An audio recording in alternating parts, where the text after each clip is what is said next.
people fight, they argue. And they don't even know what they're fighting about most times. They argue and they get disconnected on the feeling level.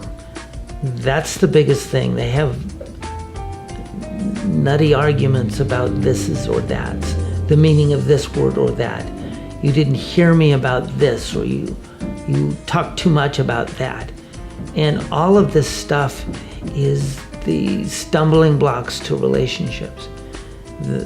So the biggest problem I solve is how to stop the fight before it starts, or better yet, to have the couple themselves stop, say, oh, I'm sorry, babe, I didn't mean that. Let's try that again. Here's what I meant to say. And then they can have a conversation again about what it is that they're talking about.